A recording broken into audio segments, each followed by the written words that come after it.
All right, good morning. So it seems like I really haven't been able to work on the chassis as much as I'd like to. I had the weekend off last weekend, took my girl up to Yosemite.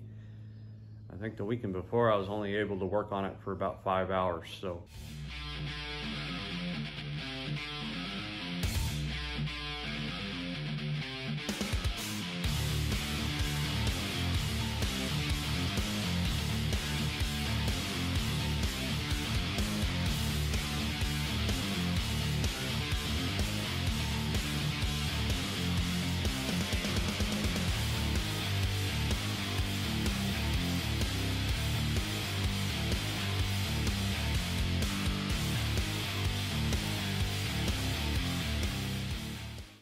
what I wanted to share first off is how important it is. I'm going to go ahead and turn around so the chassis is in the background.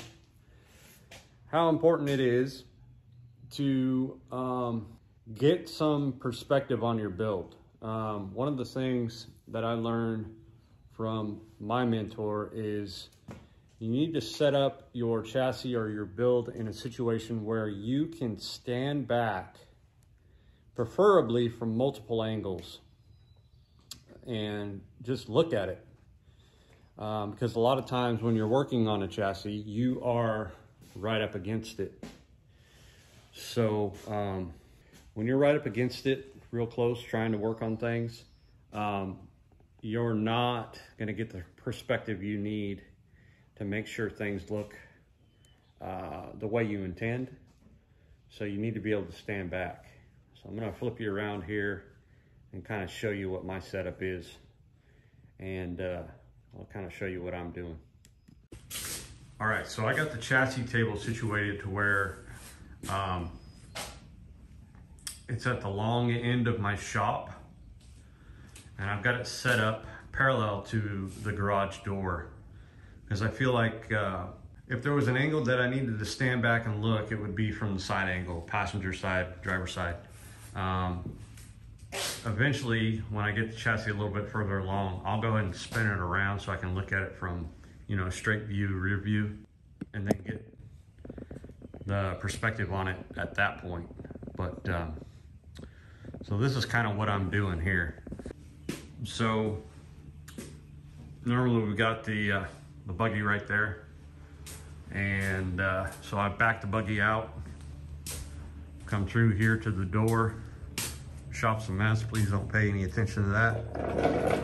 And I got my stool here, and to be perfectly honest, what I'm gonna do is just sit here on the stool and look at this line of sight. And what you're looking for here is you want tubing and parts to line up behind each other. So from this perspective, you can see these two down tubes on the door, here and here, that little V. They're in line with each other. They're right behind each other. And you just gotta put your eyeballs on it and take a look and get the perspective from a little bit further away, because a lot of times when we're working on these, we're sitting right on top of them, and it's easy to overlook something. Something might not look quite right. Something might be a little off, and it's real easy to overlook it or just really not be able to see it when you're right up on top of it. So you got to stand back and take a look at things with your really highly calibrated micrometers. So that's what I'm going to do right this morning. First thing, I'm going to sit here and just take a look at this thing, make sure everything's looking good before I move forward. All right, so this is what I'm currently finding. Before I moved on, I thought I better double check everything, and I got this little digital angle finder calibrated. And right up here at the front of the chassis where these internal sleeves are, on this end, driver's side, I am that much higher for some reason. I'm about a 1/4 inch off. And I guess normally people probably wouldn't show this part, but yeah, so I'm finding for some reason over here, A-pillar post, this upper tube, door rail tube, is high. And I don't know why. So I'm going to, that's not gonna work because, you know, 1/4 inch, 3/8 of an inch here is gonna end up, you know, climbing even more out here toward the front. So that's not gonna work. I'm gonna have to figure out what's going on there, why I'm higher over here on the driver's side front for some reason. I go to the back here and everything is spot on.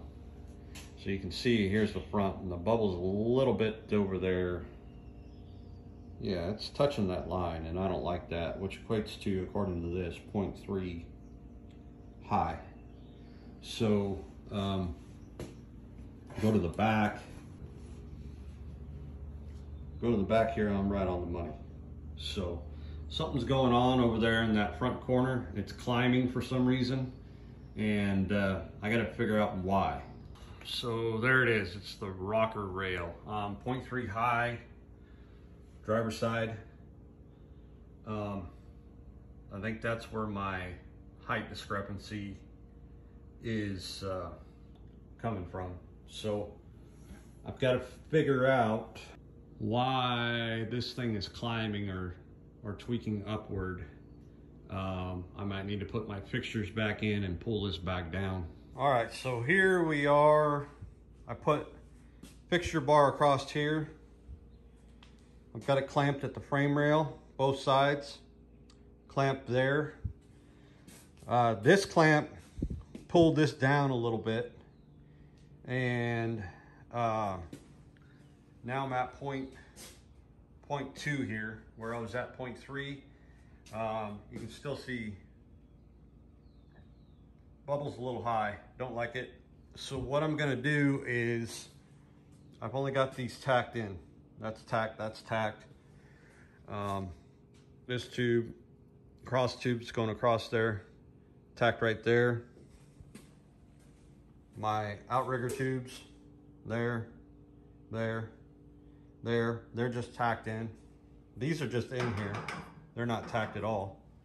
Not tacked down there either. So I'm gonna just cut those tacks and see if I can get whatever caused it to pull upward, get it to relieve and drop back down where I need it. Make sure you wear as much safety equipment as you can. I know the guards that come on these things are a pain in the ass. It's really hard to get into certain areas and cut, but make sure you're wearing your gloves. I always wear a leather apron, or I try to. I wouldn't say always. I'm not as disciplined about that. Gloves, double up on your eye protection, and I wouldn't mess around with those things. Trust me, I've been to the ER twice getting metal dug out of my eye. It's no fun. Okay, so that 0.3 or 0.2, 0.1 is good enough for me, but 0.3 of a degree ended up being right here in this joint. So I broke these tacks or cut these tacks away and everything dropped. So what I got to do now is just sort of strategically, and you can see it here, I'm just pushing in this tube with my knee. This is why you only tack everything together, guys. Pushing this rocker tube in with my knee, you can see, I don't know if you can see there, I'll zoom in. Whoa.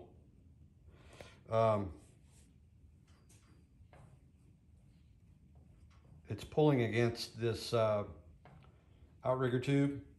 So what I need to do is sort of strategically tack everything back together, and in hopes to sort of close this gap up a little bit. The gap isn't bad for being MIG welded. It's actually just about acceptable. I would like it a little bit tighter in here, right there, but it's not bad. So like I say, or what I was trying to say was, I'll just go ahead and strategically tack everything back together and keep an eye on this A-post, make sure it doesn't want to do this or that, and Just spread the heat out a little bit. I'm just tacking stuff together. Very important. Can't emphasize that enough. That's why you want to tack everything together at this stage of the build. You don't want to